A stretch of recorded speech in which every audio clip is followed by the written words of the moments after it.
The back of Lena Whitcomb's head slammed into the doorframe as her mother's fist caught her square in the mouth.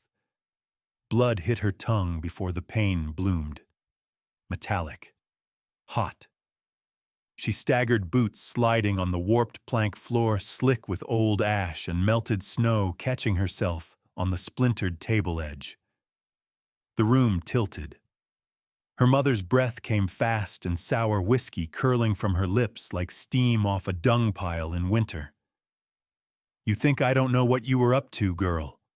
Delora hissed. Her fingers gripped a half-empty bottle by the neck like it was a weapon. "Trying to hide money from me." "I wasn't," Lena rasped, wiping the blood from her lip. You only what?"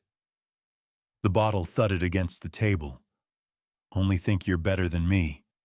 That it's your money just 'cause you hauled water and scrubbed piss off the floor." Lena kept her eyes low. The walls of the one-room shack creaked under the pressure of the storm outside. Wind screeched through the cracks, tugging at the rag-stuffed window like a hungry dog. The fire in the stone hearth had died to embers, and the cold inside was only rivaled by the cold in Delora's voice. "I'll work today," Lena said soft. "I'll get more." Delora snorted. "You better. I want a bottle by sundown." She stepped back and lit a cigarette off the dying flame. The flare lit up the yellow in her eyes, the red veins threading through her cheeks. She looked like a ghost that had crawled back from the grave to collect debts. Lena grabbed her shawl from the nail beside the door, fingers trembling. She didn't feel the cut across her mouth anymore, just the thick pulse of her heart pounding beneath every bruise. She tucked the scarf up to her nose, pulled her coat close, and stepped out into the morning. The cold hit her like a slap. Wind off the Absaroka Range barreled across the prairie, thick with snow that whipped sideways and stole her breath. The sky hung low and gray, the kind of gray that promised the sun wouldn't rise that day. Not really. Her boots were cracked at the seams, soles worn paper-thin. With every step, icy slush crept through the wool socks, numbing her toes. The road to Absaroki Post was 2 miles of uphill and white silence. Nobody sane walked it in this weather. But sanity had never been an option, not for her. She crossed the frozen creek, the planks of the rickety bridge groaning under her weight. Her fingers were stiff, her lips split when she tried to lick them. She kept her eyes on the snow-packed trail, trying not to think, trying not to feel. Her ribs still ached from last week. The memory of that iron skillet to her back bloomed beneath her shoulder blade with every breath. The general store came into view just as she started to lose feeling in her feet. A squat log building with smoke curling from its chimney and light bleeding golden through the frosted windows. Warmth, the thought nearly made her cry. She stepped inside. The bell above the door jingled. Inside it was quiet. Warm. The heat from the pot-bellied stove spread like a blanket. The air smelled of tobacco flour and tanned hides. Mr. Whittle stood behind the counter, polishing his spectacles with shaking hands. He looked up, startled. "Lena," he said. "God above, girl. You look half froze." "I'm fine," she said quickly, voice hoarse. "Ma said you might need help hauling freight." His eyes flicked to the bruise blooming on her jaw, to her bloodied lip. He said nothing for a long moment. "Just looked tired." "Snow's got the pass choked," he said finally. "Freight wagons can't get through. Ain't nothing coming in this week. I can clean stack anything. Just a few cents." Whittle reached into the drawer and slid a single silver dollar across the counter. "It's all I can do, Lena. I'm sorry." She stared at the coin like it was a nail. $1 wouldn't even buy half a bottle, and Delora would know. She always knew. She felt the panic claw up her throat, raw and dry. Her fingers curled around the coin. "Thank you," she whispered, stepping back. The bell jingled again. This time it didn't sound like mercy. It sounded like warning. She turned and the air shifted. The man who stepped inside had to duck under the doorframe.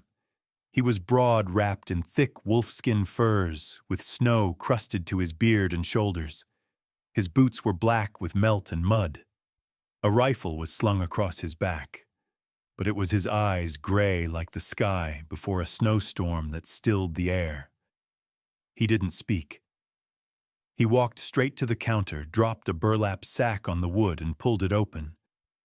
Pelts spilled out silver fox beaver winter marten. A fortune. Mr. Whittle cleared his throat. "Ronan Wolfchild," he said, voice jumping. "Wasn't expecting you back from the ridgeline so soon," the man grunted. "Credit or gold?" Whittle asked. "Gold," Ronan said, voice like gravel. The exchange began. Lena edged toward the door, head down, trying not to draw attention. Her foot caught the edge of a loose floorboard. She stumbled, slammed into something solid, his arm. Like striking a tree, she froze. "I'm sorry," she gasped. "I didn't mean, please, I didn't mean." Her hands flew up, ready to shield her face. She waited for the backhand, the boot, the familiar burn of shame. It didn't come. Slowly, she looked up. Ronan Wolfchild was staring at her. Not angry, not confused, just looking, taking in the bruises, the blood, the flinch. "Who did that to your face?" he asked. I fell. Don't lie to me." The words were soft, but they dropped like stones. "It's nothing," she whispered. Behind her, Whittle shifted. "That's Lena Whitcomb," he said quietly. "Delora's girl." Ronan's jaw flexed. "Delora lives out near the cut ridge, yes, sir." Ronan turned to Lena. "You going home with that?" She looked at the coin in her hand. Shame pooled deep in her stomach. "Yes, sir." "And what happens when you get there?" She didn't answer. Ronan turned back to Whittle. "The furs." How much? Whittle blinked. 230, maybe more. "Cash it out? Gold? All of it?" "You sure that's most of my cash box? I'd have to do it." Whittle scurried off. Ronan faced Lena again. "Your mother, she drinks?" "Yes, sir." "She beats you?" "I manage." "No, you don't." Whittle returned with the pouch. "Heavy." Ronan slung it into his coat. "Show me where you live," he said. "Why? Because I'm going to buy you." Lena's mouth opened, but nothing came out. "I don't." "What do you mean you don't need to understand? Just show me the way." And like that, the world tilted. Everything frozen and sharp and unmovable suddenly shifted beneath her feet. She nodded. Ronan opened the door. Snow whirled in behind him like ghosts rising, and Lena followed. The wind howled harder as they left the warmth of the trading post slicing straight through Lena's coat and wrapping itself around her like a curse. Her legs struggled to keep pace with Ronan's long strides. He didn't ask if she could walk, didn't glance back, didn't offer a hand. He just moved like the snow wasn't real and the cold didn't bother him. Lena clenched the silver dollar tighter in her pocket, fingers trembling. Her boots squelched through drifts of wet snow, every step soaking deeper into the threadbare soles. Her lip still throbbed, and she tasted the copper tang of blood each time she breathed in too sharp.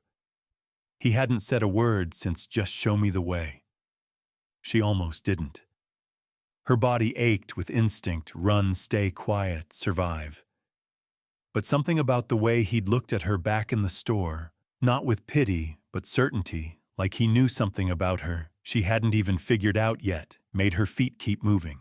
"It's over this ridge," she said, pointing toward a narrow trail that snaked into a thicket of pines. "Takes us along the creek, then east." He grunted his acknowledgement and adjusted the rifle across his shoulder. His breath came out slow and steady, like he'd done this 1,000 times. Lena swallowed hard and led the way. The trail narrowed quickly, flanked by snow-heavy trees. Their branches bowed low, forming a canopy of silence overhead. Every few steps, Lena had to push through the branches, her shawl catching on pine needles, her fingers burning from cold. Her heart pounded louder than the crunch of her footsteps. "What's your name?" she asked finally, her voice barely carrying over the wind. "Ronan." She nodded, though he couldn't see it. "You trap, mostly." They walked in silence a while longer. "How long have you lived up here long enough?" The answers weren't cruel, just lean. Stripped down like a man who didn't waste words on things that didn't matter. Lena could barely see the shack until they were almost on it. The roof sagged under snow weight, and a thin column of smoke leaked from the chimney like it was giving up. The windows were black. The front step was nothing more than 2 rotten boards. Her stomach twisted. "She's probably asleep," Lena whispered. "Drinks through the morning, then crashes by afternoon." Ronan didn't respond. He stepped forward and knocked once hard. From inside, the silence broke. A chair scraped, the thump of boots. The door creaked open. Delora Whitcomb stood in the doorway, squinting again. Snow blew sideways across the ridge, driving into Lena's face as if the wind itself wanted her to turn back. But she didn't. Couldn't. Her legs kept moving numb from cold pain and something deeper she didn't dare name. Beside her, Ronan Wolfchild trudged forward in silence, the rifle across his back, the gold still tucked in his coat. They said nothing. Not a word since they'd left the shack. She didn't look back. Not at the chimney smoke that twisted from the roof of the place she'd once called home. Not at the woman who'd sold her like a mule too old for the plow. There was nothing left behind her but ash and emptiness. The trail dipped into a wooded ravine where the wind died down and the quiet pressed in. Lena's fingers had gone stiff inside her gloves. Her cheeks burned with cold. But she didn't complain. She'd done harder things. She'd crawled out of root cellars with a broken wrist, slept outside in winter when her mother locked the door. Cold wasn't the worst thing. Being unwanted, that was colder. "Cabin's another 5 miles, Ronan said, finally breaking the silence. She nodded, teeth clenched against the ache in her jaw. "We can push through if you've got the legs." "I've got 'em," she muttered. They walked. Snow crushed beneath their boots in slow rhythm, one step after another. The sky above hung low and heavy, a pale sheet of sorrow. Somewhere in the trees, a crow cried out, sharp and lonely. "Why'd you do it?" she asked, voice barely more than a breath. He didn't answer at first. Just adjusted the strap of his gear and kept walking. When he did speak, it wasn't loud. "6 years ago, I lost my family. Wife and daughter, Martha and Lila." Lena's stomach pinched. She didn't say anything. "Fever took 'em. Whole town buried their dead in frozen ground that winter. After that, I went up the mountain and stayed there." "I'm sorry," she said quietly. "Don't be. Not your fault." The silence settled again, thicker now. She glanced at him. "So why me?" "I saw the way you flinched," he said simply. "Like you were waiting to be hit every time someone blinked. And still you said thank you." He looked at her, then gray eyes steady. "That's not normal, Lena." She shrugged. "It's normal enough where I'm from." They crossed the frozen creek and started the climb up the other side. Lena slipped once, but Ronan's hand shot out, catching her elbow. He didn't squeeze, didn't pull, just held steady until she found her footing. At the top of the slope, they paused. The view opened up blankets of pine and snow-covered ridges stretching west. Somewhere out there, he said, was Blacktail Ridge. Somewhere out there was whatever came next. "Doesn't feel real," she said. "What doesn't? That I'm not going back. That I just walked away." "You didn't walk," he said. "You were pushed." Lena looked down at her boots. Cracked leather, torn laces, feet soaked through and stinging. The wind found its way inside again, wrapping around her ribs like fingers made of ice. "You still got your boots?" he asked. "Barely." He crouched, pulling something from the side of his pack. A thick wool blanket. Without a word, he handed it to her. "Wrap it around your feet. You don't feel the cold now, but frostbite lies." She hesitated. No one had ever cared if her feet froze. "Go on," he said. "Not doing you a favor, just keeping you alive. Can't haul firewood if you're limping." She smiled a little and took the blanket. They started walking again. The trees thinned near the ridgeline and the snow came harder. Ronan moved like he knew every turn. Lena focused on his footprints. One step at a time. Every step further from Delora. Further from the woman who'd never once said sorry. "You think she'll regret it?" Lena asked suddenly. Ronan didn't turn, no. That single word hit harder than any slap. Lena blinked against the wind. "She didn't even look at me when I left," she whispered. "Just kept counting." "She's not thinking about you now," he said. "She's thinking about a train south, about new boots, new bottles." Lena bit her lip. The cut split again. "She used to be kind," she said, "when my father was alive." "Grief changes people," Ronan said. "Sometimes it rots them." They walked on in silence, the words sitting heavy between them. The cold deepened as the sky began to darken. At last, through the swirl of snow, the outline of a cabin emerged, tucked against the base of a rocky outcrop, smoke trailing gently from its chimney. Built to survive. He led her to the door and pushed it open. The warmth hit her like a wave smoke and pine and old earth. Inside the walls were thick logs, the floor packed hard with flat stone. A small fire crackled in the hearth, and furs lined the walls and floor. The scent of venison stew drifted from a pot hanging over the flames. Ronan stepped aside. "Go on." Lena moved into the room, cautious. She turned in a slow circle, taking it in. This wasn't like Delora's shack. Nothing was broken. Nothing smelled like rot. "This is your home for now." She walked toward the fire and held her hands out, trying not to cry. They were shaking, raw and red. Ronan shut the door behind them, stomping the snow off his boots. "There's a room in back," he said. "Yours if you want it. My room." Her voice cracked. He nodded. "Bolts on the inside." She turned eyes wide. "I can lock it. No one comes in unless you open it." Lena stared at him. She wanted to speak, to say something sharp or proud, but her voice caught and she just nodded. He didn't push. Ronan moved toward the pot and ladled stew into a bowl, setting it on the table.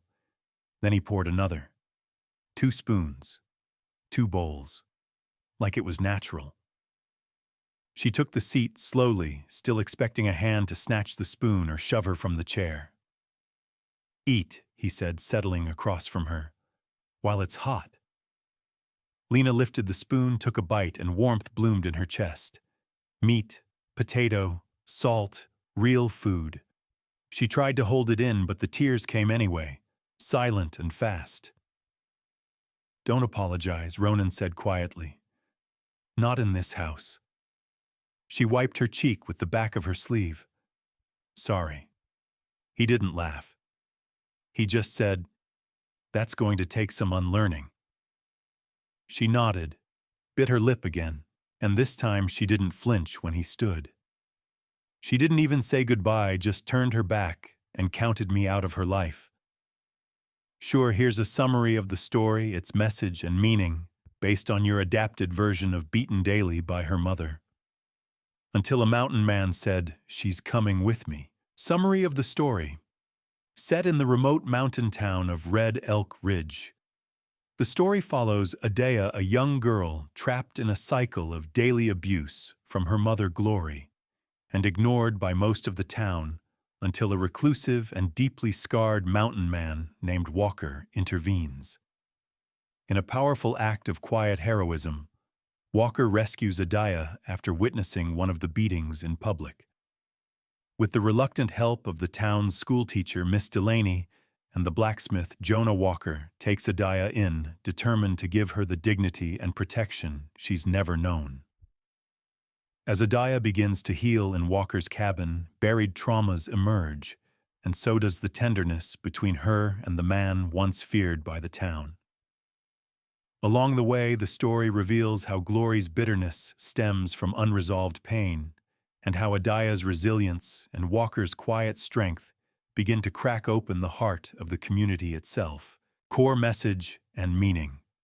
At its heart, the story is about intervention, healing, and chosen family. It reminds us that even one person's courage to stand up against cruelty, no matter how quiet or unconventional, can rewrite the course of another's life. It is also a tale of emotional recovery and the rebuilding of trust, especially in relationships forged through shared pain and compassion. The central idea reflects how the bonds we choose often heal deeper than the ones we're born into. Redemption is not always loud.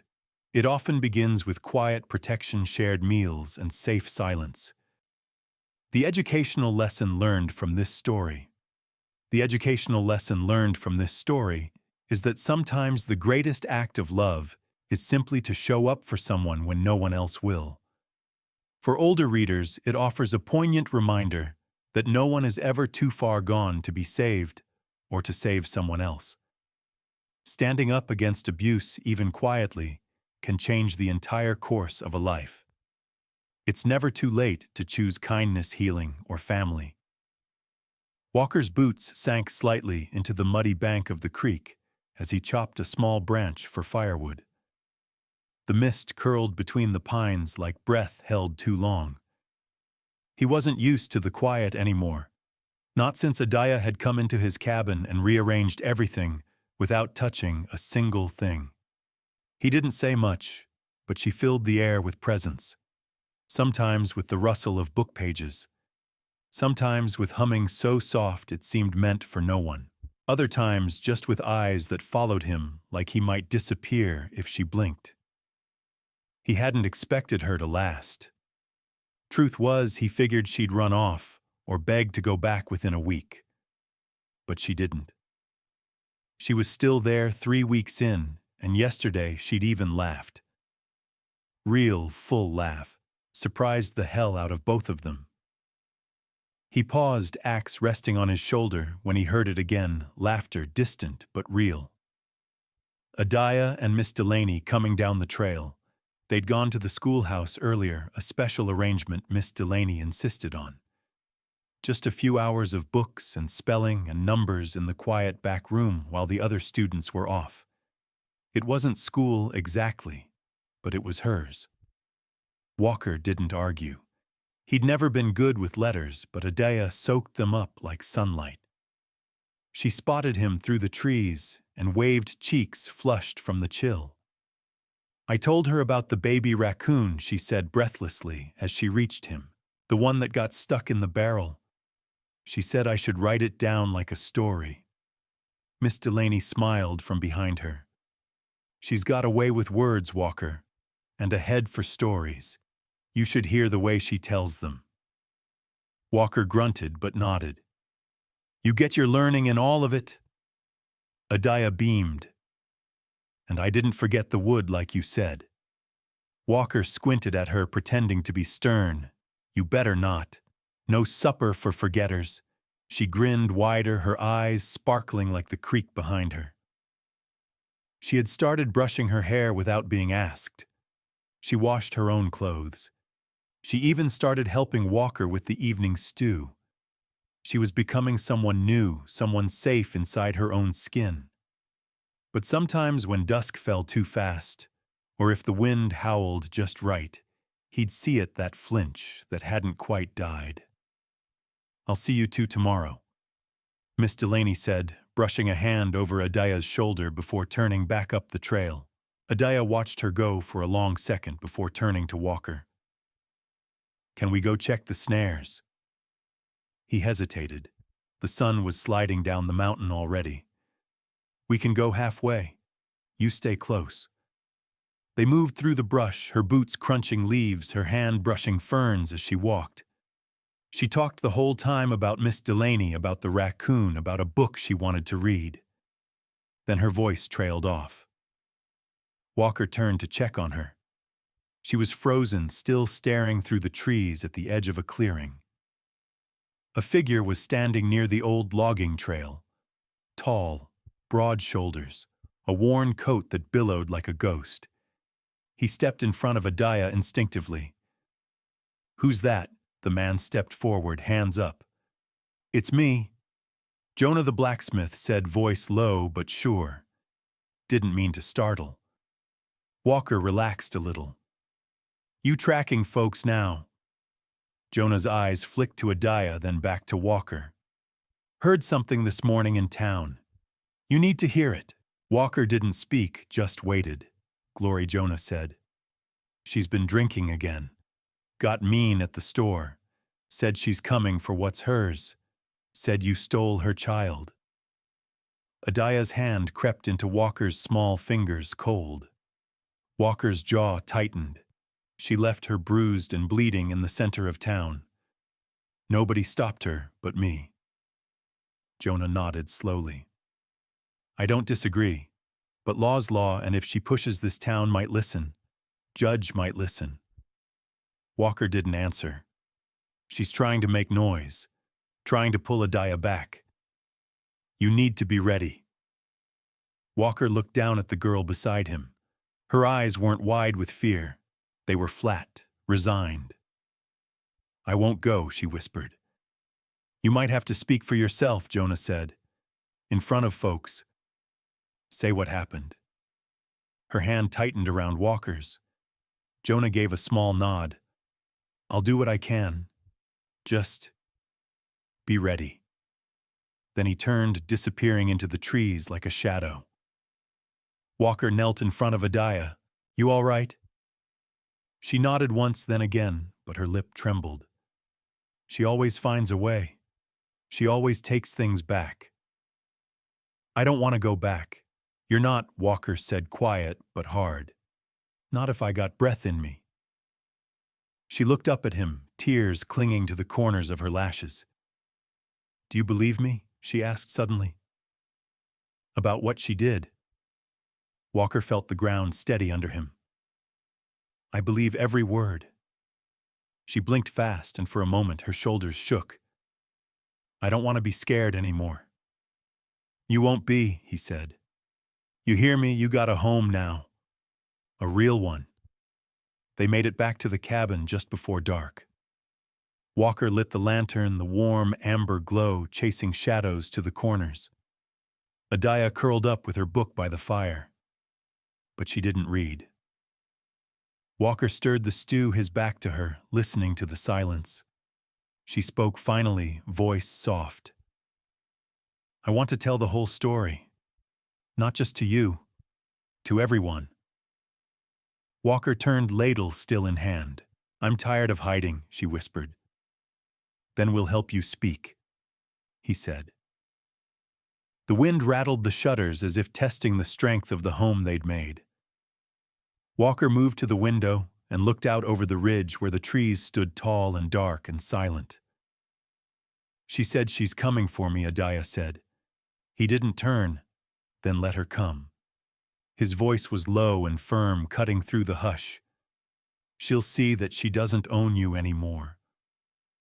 The wind cut hard against the walls of the cabin as Ayasha stared into the fire, her hands motionless in her lap, still red from scrubbing the floor earlier that morning. The wood crackled, but offered no comfort. Outside, snow piled deeper, sealing them in like a tomb. Inside, her mother paced again, her boots clicking sharp against the planks, echoing like a drumbeat of dread. "You think you can just sit there?" Leona snapped. "I told you to fix that fence post yesterday. Or does living under my roof mean nothing to you?" Ayasha didn't look up. It's below freezing. I'd get frostbite. Leona, we. The wind swept in over the ridge, stirring the pine needles into quiet whispers, but the house below was far from quiet. Ella sat on the floor of the parlor, her knees pulled tight to her chest, staring at the faint line of blood on her knuckles. Her breath trembled in her throat. She hadn't meant to hit the cabinet. She hadn't meant to feel this much. "I'm sorry, Mr. Thatcher," she whispered to the floor. "I'm trying." Thatcher's boots crossed the wooden floor behind her. He didn't raise his voice. He didn't walk away. He just stood there for a while before sitting down beside her. "You don't need to apologize for bleeding." The quiet truth of his words cracked something open inside her. He handed her a cloth, rough and clean, and she let him press it to her hand. It had been 2 weeks since she'd arrived. Her body still carrying the memory of flinches and bruises, her voice quiet, as if afraid to take up space. But something had begun to shift, slow like thawing snow, but there nonetheless. Ella had found comfort in the sounds of morning roosters crowing, the whinny of horses, Thatcher's calm commands to the ranch hands. Life was measured predictable, unlike the chaos she had come from. But that morning, when she dropped a cup and it shattered, the loud crack jolted something inside her, and instinct had taken over. "Just a cup," Thatcher had said, gently kneeling to clean it. But the past didn't know how to let go. Now, as the sun tilted westward, long shadows cutting across the floorboards, Ella let the cloth fall from her hand. "I don't know how to live without looking over my shoulder," she confessed, her voice hoarse from holding too much in. "It's like I never believe it's really safe." "That you're real? I'm real," he said, without hesitation. "And safety's not something I expect you to believe in overnight." She turned to look at him, startled by how close he was. His eyes weren't filled with pity. They were solid, steady. "I wake up expecting to hear her voice," she murmured. "Even now. I hear a creak in the hallway, and I brace." Thatcher nodded slowly. "Takes time to unlearn pain." "Do you believe I can?" she asked. He looked at her then with something that made her chest tighten, not romantic, not pity, but a deep-seated conviction. "Yes," he said simply. That night, Ella stood out on the porch, wrapped in a quilt Calla had stitched herself. The sky was littered with stars, cold and clear. Behind her, the sound of quiet laughter drifted from the kitchen, where the ranch hands finished supper. She clutched the railing and tried to remember the last time she'd felt like she belonged anywhere. Then she heard the screen door open and gentle footsteps. "Calla, don't worry," Calla said, setting a cup of warm milk on the porch rail. "I brought peace in a mug." Ella smiled faintly. "Thanks." They stood in silence for a while, the kind that didn't press for conversation. "You're quieter tonight," Calla said softly.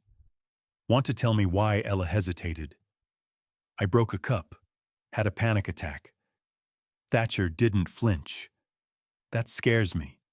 "Because you expected him to," Calla guessed. "Because I don't know what to do when someone sees my worst and doesn't run." Calla's expression didn't change, but her hand touched Ella's lightly. "You're not your worst, Ella. You never were." Ella closed her eyes. "She said I was nothing." "She was wrong," Calla said firmly. "And if it takes repeating that every day until you believe it, we'll do just that." The next morning, Ella rose early. The world was still dipped in dew, the barn cloaked in the hush of morning. She walked to the stables and saw Thatcher brushing down a chestnut mare. He looked up, surprised. "I want to help," she said. "You sure I don't want to just be the girl who hides on the porch?" He smiled, handed her a brush. "Then let's get to work." She moved stiffly at first, awkward with the movements, but slowly the rhythm of it took over. The warmth of the horse, the steady breath, the soft woof when it leaned into her palm, it soothed the frayed edges of her soul. She didn't have to talk. She didn't have to explain. She just had to be present. By the time the sun rose fully, Ella's shirt was streaked with dust and her arms ached, but she felt alive, more real than she had in years. At breakfast, Thatcher poured her coffee, and she looked him in the eye for the first time without looking away. "Thank you," she said simply. He nodded. "You're earning every moment." Days passed like that. Ella worked. She learned. She stumbled and kept going. When the barn cat had kittens, she cried for reasons she couldn't name. When Calla sang in the kitchen, she hummed along. There were still moments, the creak of a door, a slammed gate that sent her spiraling, but she no longer spiraled alone. One evening, as they sat around the fire, Thatcher shared a story about a time he'd gotten thrown from a horse. "Did you cry?" one of the younger ranch hands teased. "I cussed loud enough to make the heavens blush," Thatcher said deadpan. Everyone laughed, and even Ella found herself smiling so hard her cheeks hurt. Then a sound cut across the laughter hooves, fast, urgent. A ranch hand galloped in dust flying. "Thatcher, there's trouble at the ridge. We got fences down, looks like sabotage." Thatcher stood at once. "Gather the men." Ella stood too. "Let me help," she said. His eyes met hers. "You're still healing. I won't stand by while others fight for what's become my home." There was a pause. Then he nodded once. "All right. Saddle up." As they rode into the twilight, Ella's heart pounded. Fear lived there, yes, but something else had taken root alongside it. Strength. They reached the ridge just as the sun dipped below the horizon. The fence was down, cattle scattered, tracks in the dirt, intentional damage. "It wasn't the wind," Thatcher muttered. Ella felt the air tighten around them. Someone wanted to send a message, but she was done running. "Let them come," she whispered. "I'm not the scared girl in the corner anymore." It was just past midnight when I woke in a cold sweat, the dream still clinging to me like thorns. Mama's voice had been in my ear again, sharp and accusing. Her words, the slap, the way she'd yanked me by my collar and screamed, "You think you're better now? You're still mine." I shot up, breath-shallow heart punching my ribs. Outside, the wind carried a soft snow brushing gently against the cabin windows. Inside, the fire had gone down to glowing coals. Boone was asleep in the armchair, legs stretched, hat tipped forward. I didn't want to wake him, but I needed out of my skin. I needed the wind. I tiptoed past his boots, slipped on a wool shawl, and stepped onto the porch. The mountain air bit deep. It didn't soothe me, it sliced it, exposed. And maybe that's why I walked. Barefoot across the snow-dusted planks down the step, and past the barn where Colt stirred, sensing me. I kept going. My feet stung, but I welcomed it. Pain was proof I wasn't dreaming. I found a stump near the tree line and sat, arms hugging my knees. The stars poured down like glass shavings. Then I whispered into the night. Why me? I hadn't asked Boone to save me. I hadn't begged for this life. And yet here it was, quiet, good, waiting to be lived. And I didn't know if I deserved it. "Where do you run to, little bird?" His voice was low, not angry, not startled, just there. Boone stepped into the moonlight, wrapping a blanket around my shoulders before sitting beside me. His breath fogged the night between us. I couldn't sleep, I admitted. Dreams again. "You want to tell me about it?" I shook my head, then nodded, then said nothing. The silence was safer. After a while, Boone said softly, "You don't have to keep flinching every time something good happens. You've got every right to sit still and trust it now. I don't know how I said. I'll teach you.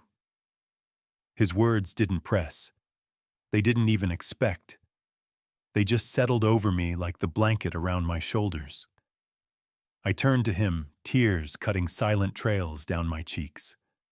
Boone, I don't know if I'm even capable of being whole.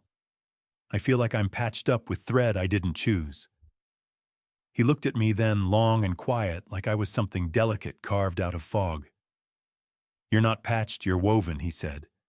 And if it's with thread you didn't choose, then maybe now's your chance to start choosing, from here forward. My lip trembled. That's a heavy thing. Then don't carry it alone. That night he walked me back, held my hand the whole way, not saying another word. When we got inside, he lit the fire again and pulled out a book. Not one he read, one he wrote in. You ever keep a journal, he asked. I shook my head. Start. Right now. For yourself. Not for anyone else. He set the journal down beside me, a blank page open, a pencil tucked in the spine. I stared at it long after he went to bed. I didn't write anything that night, but I touched the page, and something in me stirred, something that whispered, try. The next morning I woke to the smell of cornbread and ham. Boone had already fed the animals. He handed me a plate. Today's lesson, you're learning to ride. Ride Colt's been watching you. He trusts you now. Let's get you comfortable in a saddle. I almost laughed. What if I fall? You will, he grinned. But you'll get back up. That's the real trick. And so I rode. Not far, just around the edge of the property. Colt was patient. Boone led him the first time, then let me take the reins. I was awkward, stiff, scared, but also a little proud. By afternoon, I was sore in places I didn't know I had muscles. Boone didn't mock. He handed me a warm towel and a grin. That night, while he fixed the woodpile, I cracked open the journal. This time I wrote. Just a few lines. Mama's voice was loud in my head again, but Boone's voice was louder today. He said, I'm woven. That feels true. Maybe not beautiful, but true. The next few days passed gently. Boone didn't force me to talk, but he never let me retreat. When he worked on the fences, he asked me to hand him tools. When he chopped wood, I stacked it. When I looked tired, he brought me tea. And then one morning, I saw a bruise on his forearm. Fresh. What happened? I asked.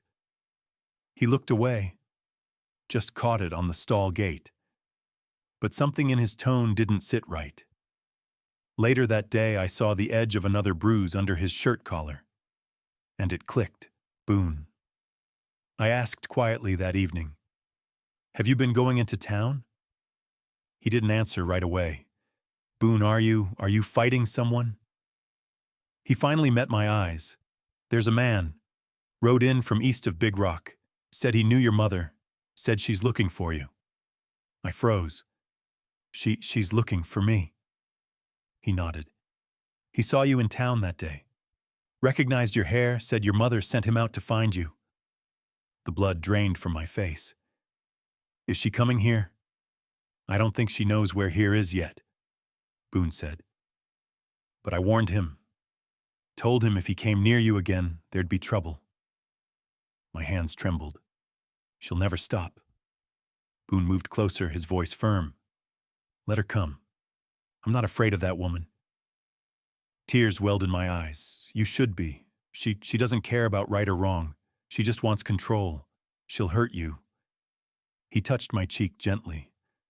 Let her try. I looked down at my shaking hands. I don't want you to get hurt because of me. And that's when he said it, with quiet thunder in his voice. I'm not afraid of the fire, Grace. I was born in it. But you deserve to live outside it now. My breath caught.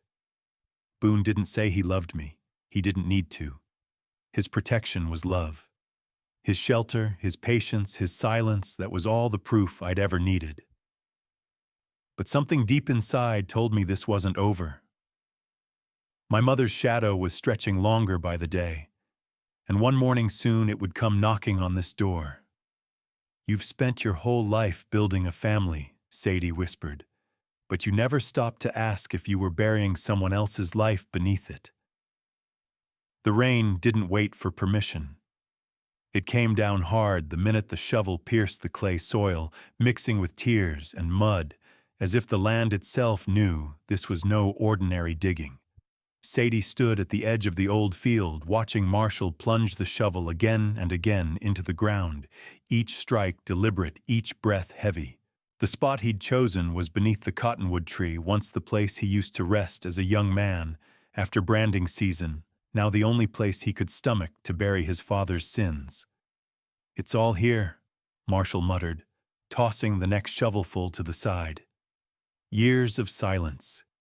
Years of pretending. Sadie didn't interrupt.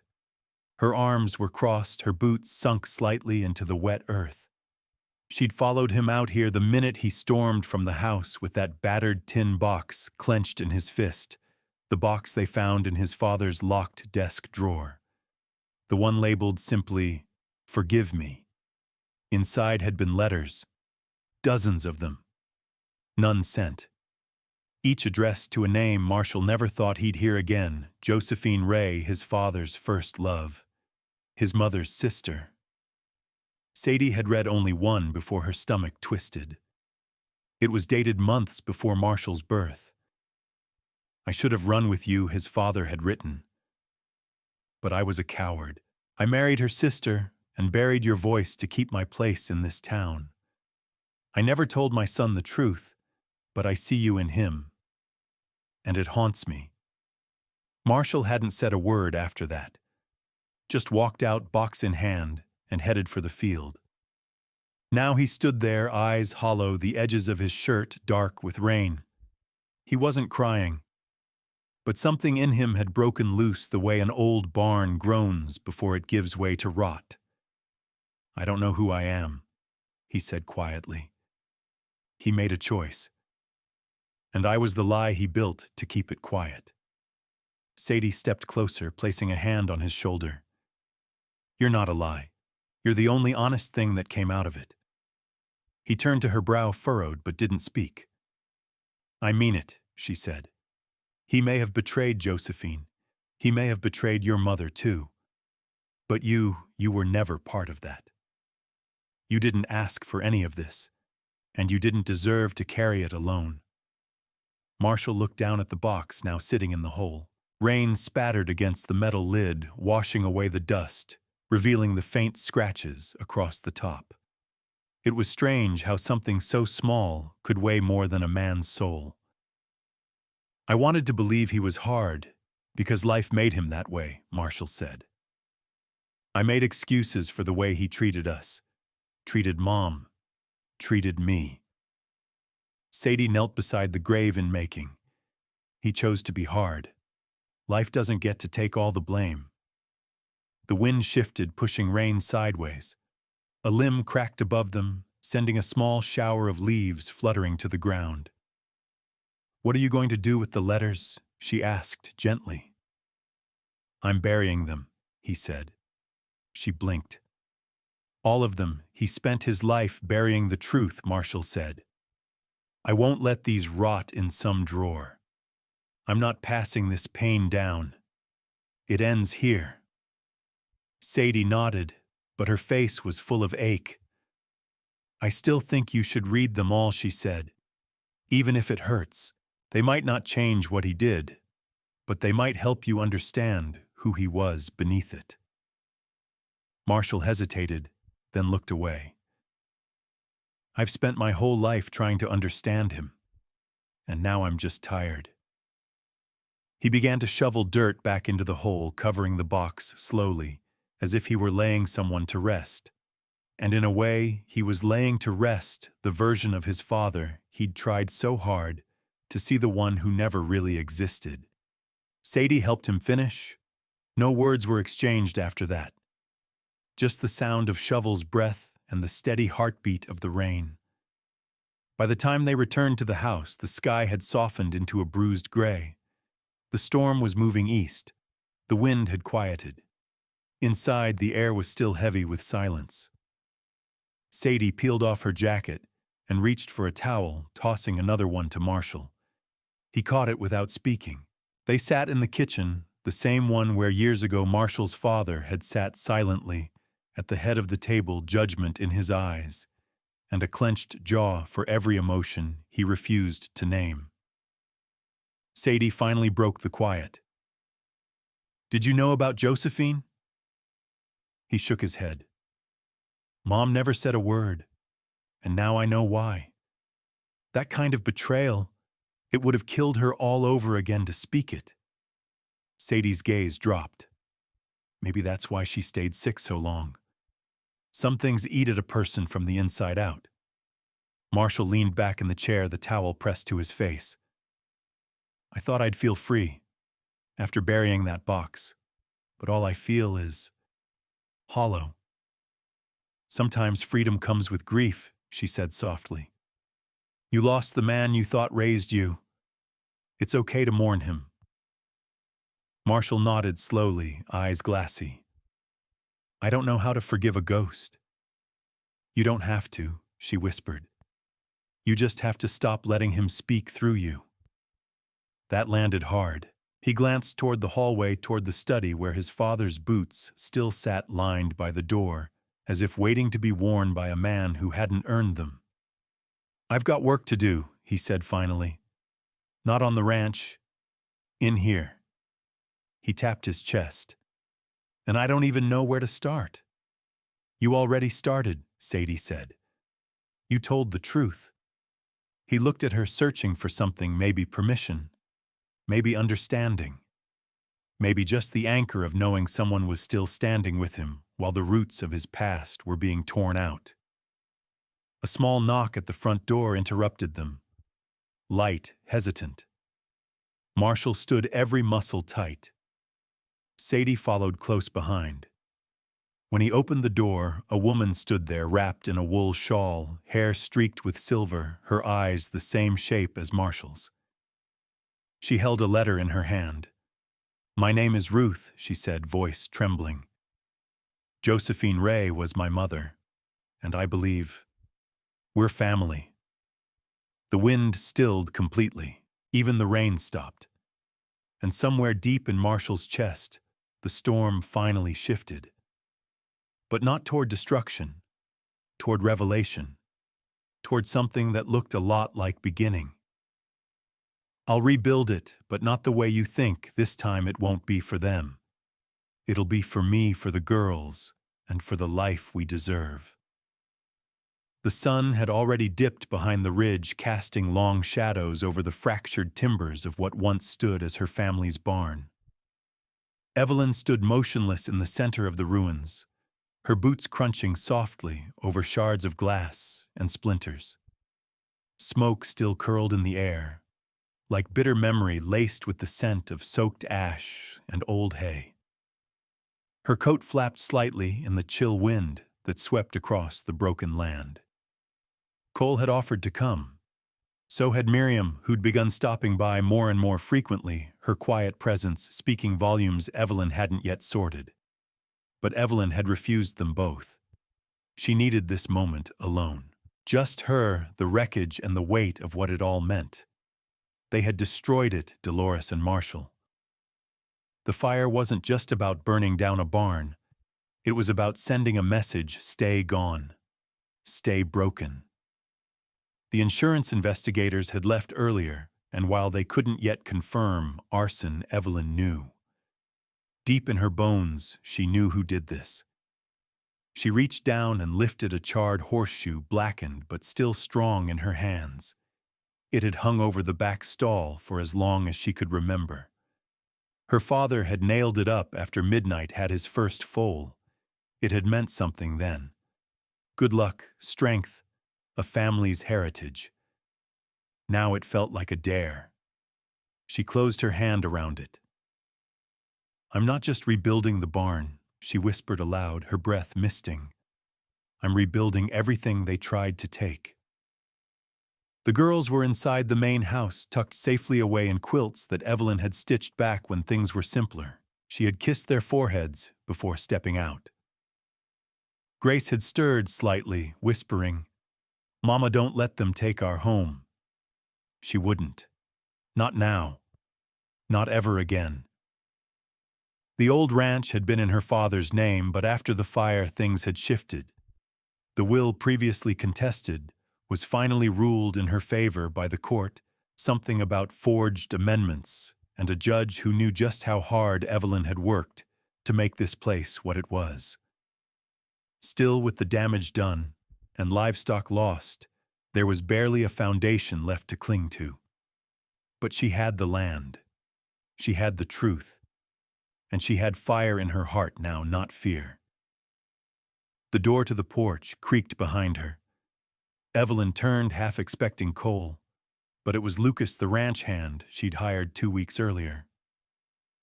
His face was streaked with dust and soot. He had spent the day helping the neighbors round up cattle that had scattered in the chaos. "You sure you want to be out here alone?" he asked, voice low. "I'm not alone," she replied, then added, "I've got enough ghosts to fill this whole field." Lucas gave a quiet nod. "Just checking in. Miriam's putting something together in the kitchen. She said to tell you she found the photograph box wasn't touched. It was in the linen closet." Evelyn's breath caught. "The one with Mama's wedding picture?" He nodded. Safe. That small news nearly undid her. She steadied herself, then said, "Thank you, Lucas." He turned to go, but paused. "You're going to build it all again, aren't you?" She lifted the horseshoe in her hand, the metal still warm from where her skin met it. "Not the same way," she said. "Not for them. For us. For the girls. For peace." The quiet that followed was heavy, but not hopeless. By the next morning, Evelyn was already sketching designs. Not for a replica of the old barn, but for something new. A working barn, yes, but also a shelter. A place where women like her could bring their children their broken dreams and start over. She didn't want to just rebuild her own life. She wanted to make space for others who'd been cast out and burned down. The insurance money would only stretch so far, and she'd already dipped into the little savings she had. But when she laid the plans across the dining table and showed them to Cole, to Miriam, and even to Sarah, who now stood awkwardly at the back door, her face lined with regret, she saw something change in their eyes. "You want to turn this into a sanctuary," Cole said, looking over the design. "A refuge." "Yes," Evelyn replied. "One that belongs to no man and answers to no legacy but the one we make from the ashes." Sarah had barely spoken to her in weeks, but now she stepped forward, her voice cracking. "I want to help." Evelyn studied her face. The pride, the polished perfection, it had fallen away. What stood in front of her was someone cracked wide open, humbled. "You'll have to earn that right," Evelyn said. "Not just from me, from them." She nodded toward the window where her daughters chased each other through the field like dandelion fluff on the wind. "I know," Sarah whispered. The townsfolk who once whispered behind cupped hands began showing up with hammers and fence posts. Miriam brought seeds. Cole offered his tractor and a half-dozen ranch hands from his own place. Even Father Alton from the small chapel down the road came with paint-stained gloves and a wide smile. Word spread. A place for women. A place for rebuilding.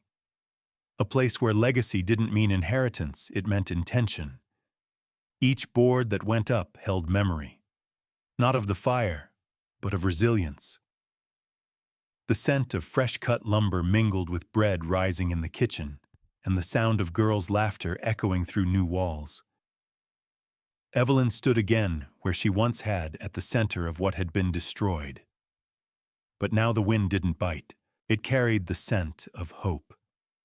She pressed the old horseshoe into the newly framed arch above the barn doors, the same way her father had done decades ago. She didn't cry this time. I'll rebuild it, but not the way you think. This time it won't be for them. It'll be for me, for the girls, and for the life we deserve. Behind her, Grace called out, "Mama, look, the baby goats standing on the haystack."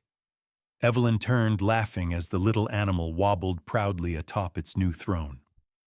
She dusted her hands on her jeans, the work of healing not finished, but finally begun, and walked back toward the porch, toward the kitchen, toward the girls, toward the world they were making together.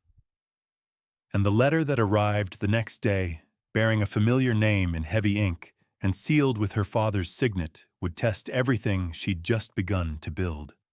"I don't want to leave a man behind. Not even him." The wind screamed over the edge of the canyon as Hank stood at the bluff, watching the line of riders descend into the valley. His jaw was tight knuckles, white around the reins. Boone was down there somewhere, trapped, and whatever bad blood had once run between them, Hank couldn't let it end this way. Marley tugged her coat tighter around herself as she came to stand beside him. Her face was pale from the cold, but her eyes were fierce. "Marshal Oakes said to let the law handle it," she said quietly. "He's not down there," Hank replied, voice low and bitter. "He took his men east. He doesn't care what happens to Boone. And even if he did, Boone won't make it till morning." Marley looked down at the narrow cut between the ridges. Smoke curled faintly from somewhere below. "Then what are you planning?" Hank turned to her. "I'm going in after him." She blinked, shocked. "You could be walking straight into a trap." "Boone made his choices, Hank. He's the reason those children were taken. He lied. He let all of us suffer." "He did." Hank said, shoulders heavy beneath the weight of memory. "But that doesn't mean I'll let him die like a dog in a hole." Marley's expression softened, torn between fear and pride. "You think he'll come with you, I think, if I don't show up? He never gets out." Marley didn't argue. She reached into her coat and pulled out a small satchel of jerky, a flask of water, and a worn revolver. "I can't stop you," she said. "But if you're going, you're not going alone." He shook his head. "You stay here. If something happens, those girls will need someone to look after them." "I'm not helpless," she snapped, fire sparking in her voice. "No. You're the strongest person I know," he said gently. "That's why I trust you to stay behind." She stared at him, jaw clenched. Then she pressed the satchel into his chest and walked away without another word. The descent into the canyon was slow. The snow made every ledge slick, every bend dangerous. But Hank had made worse climbs in worse weather. He tracked the smoke until he found a shallow cave cut into the red rock, half obscured by scrub. Inside, Boone was curled near the fire. His coat was singed, one arm wrapped tight to his side with a blood-soaked bandage. He looked up as Hank entered, expression unreadable. "You come to kill me," he rasped. "No," Hank said. "I came to drag you out of here." Boone laughed, then coughed hard. "Figures. You always were the saint, weren't you?" "I'm not a saint," Hank muttered. "I just don't leave a man behind. Not even him."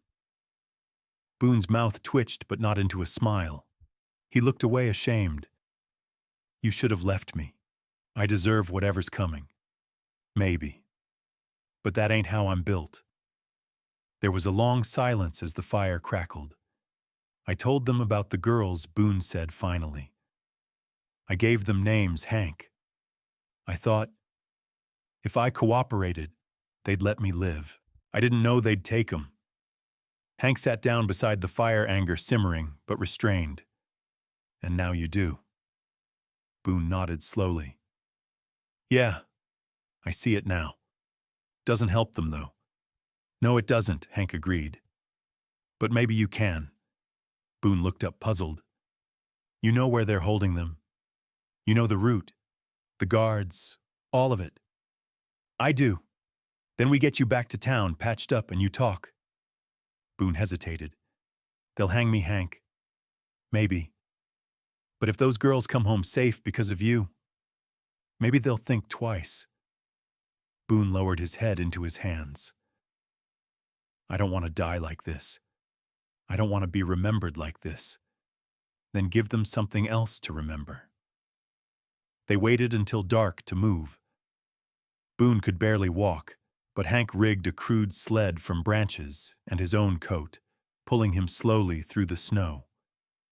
It was back-breaking work, but the stars burned bright above and the cold air kept him focused. Near dawn, they reached the ridge. Marley was waiting shotgun across her knees. She didn't speak as they approached, just stood and helped Hank haul Boone upright, bracing his good side. Boone looked at her with glassy eyes. I'm sorry. You'll get your chance to prove it, she said quietly. But not to me. To them. They brought him into town just as the sheriff's office lit up with morning lanterns. Marshal Oakes had returned, but his face said he hadn't expected this. You're a damn fool, he told Hank. He's a traitor. He's also our only shot at saving those kids, Hank replied. You want justice, this is how we start. Boone gave a full confession by mid-morning. Names, maps, passwords, everything. Oakes took it all, scribbling fast, jaw tight. By afternoon, a posse was forming. You riding, Oakes? Asked Hank. Hank nodded. Oakes looked to Marley. And you, I'll be right here when they come back, she said. Boone reached out as Hank turned to go. You saved me. I didn't do it for you, Hank said. I did it for them. Boone gave a hollow smile. Still, thank you. The ride out was fast and furious. Snow kicked up behind a dozen horses. They moved like one body, driven angry, unyielding, as the sun dipped low again, casting blood-red light across the horizon. Hank rode at the front jaw, set coat flapping like a flag in the wind. And behind him, miles away, Marley stood on the porch with Clara and May, arms around them, both whispering to God that this time, the good ones would win. The sound of hooves thundered through the ground like judgment. The rescue hadn't happened yet. But hope had cracked the silence, and now justice rode fast behind it. Rain rattled against the windows of the clinic in short, urgent bursts, as if the storm itself mirrored the pounding in Ava's chest. She sat in the wooden chair outside the examination room, her coat soaked and bunched in her lap. Her hands were locked tightly around it, not for warmth, but to keep from shaking.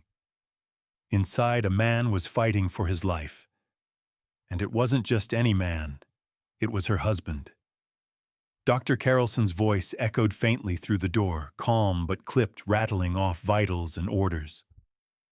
The nurse moved swiftly past Ava, not making eye contact. Ava knew that look, the tight lips, the quiet urgency. She'd seen it the night her mother died. Huck lay behind that door, pale, weak, and far too quiet. She squeezed her eyes shut.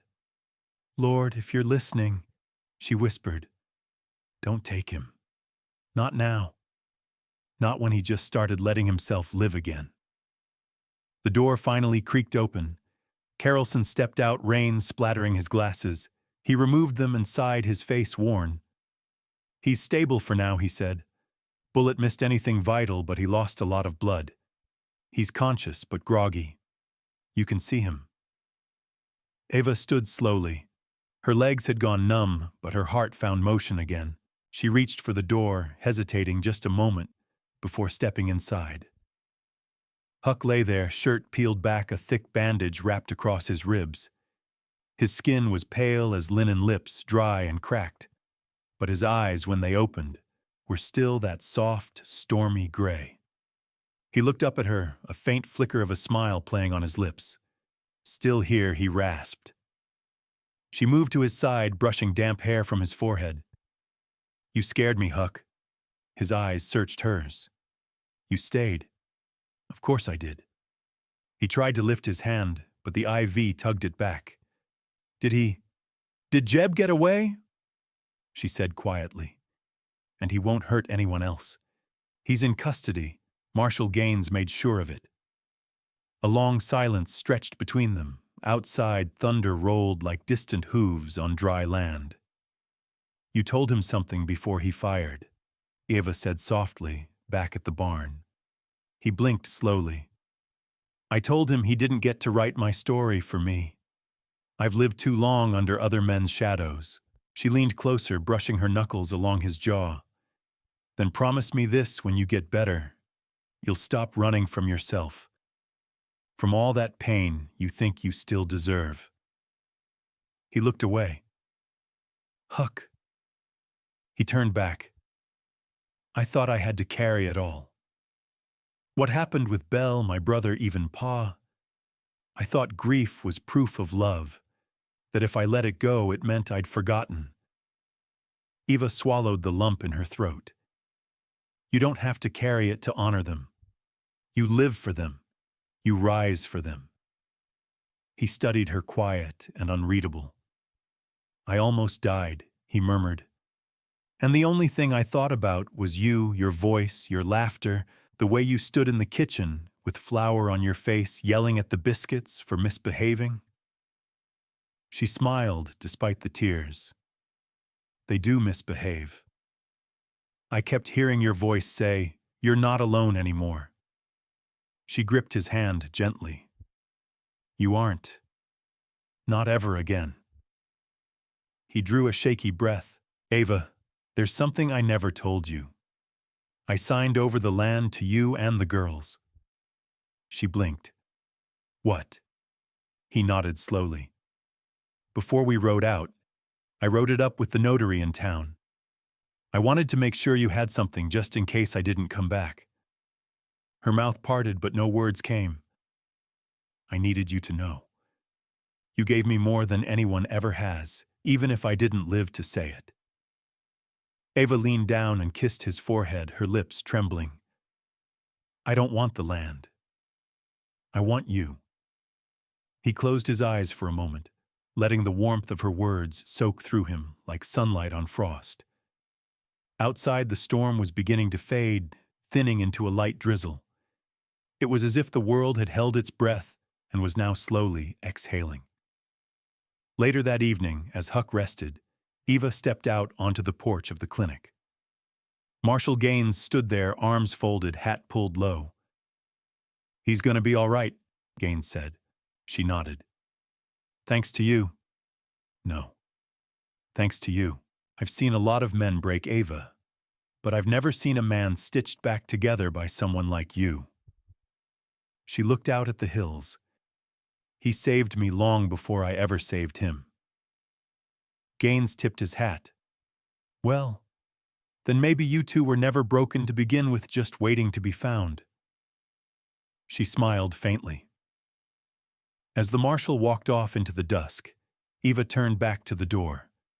Inside, her daughters sat curled together on a bench, sleepy but safe. And Huck, pale but breathing, belonged to them now. Not just as a protector or provider, but as something deeper, something unshakable. She stepped back inside and quietly shut the door. Huck stirred, eyes opening again. You're still here, he said again, voice softer this time, like a man who couldn't quite believe his soul had stayed inside him. I'm always gonna be here, Ava whispered, tucking the blanket tighter around him. He turned his head toward her, eyes shining. When I fell, I heard your voice. It cut through everything, pain, darkness, even fear. You said, you're not alone anymore. And for the first time, I believed it. Ava pressed her forehead to his hand. You're not alone anymore, she repeated. Not now. Not ever. He exhaled. In the hush of the clinic, with the rain fading into silence, something passed between them. Not a vow, not a promise, but a truth. One that didn't need to be spoken aloud anymore. because Huck was already home. And Ava, she was finally safe enough to begin dreaming again. From the hallway, Daisy's small voice called out, "Mama, can we come in?" Eva glanced at Huck, who smiled and nodded. She opened the door and the girls rushed in, climbing gently onto the bed beside him. He chuckled weakly as Daisy curled against his arm and Rose clung to his side. He looked at Ava, overwhelmed. This is what I never thought I'd get," he whispered. Eva sat beside him, taking his hand again. "Then hold on tight. We're not letting go." The family settled into a gentle, healing quiet, broken only by the slow ticking of the clock and the soft wind through the cottonwoods. And then, without warning, a loud knock hit the clinic door. Urgent. Relentless. Eva stood quickly, Huck's brow furrowed. The knock came again. When Ava opened it, she froze. A man stood there, dripping wet eyes wide with panic, and behind him a bloodied stranger slumped against the porch rail. "They're hurt," the man gasped. We didn't know where else to go. Eva's eyes widened.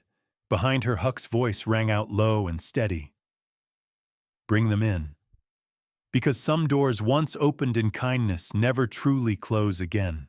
The educational lesson learned from this story is that the heart's capacity to give even after betrayal is not a weakness, but a quiet strength. When dignity is restored, not through revenge but by choosing compassion and healthy boundaries, true healing begins. No matter our age or season of life, we can reclaim our worth not by proving ourselves to others, but by honoring what we know is right. Sometimes standing tall means walking away and letting peace do the talking.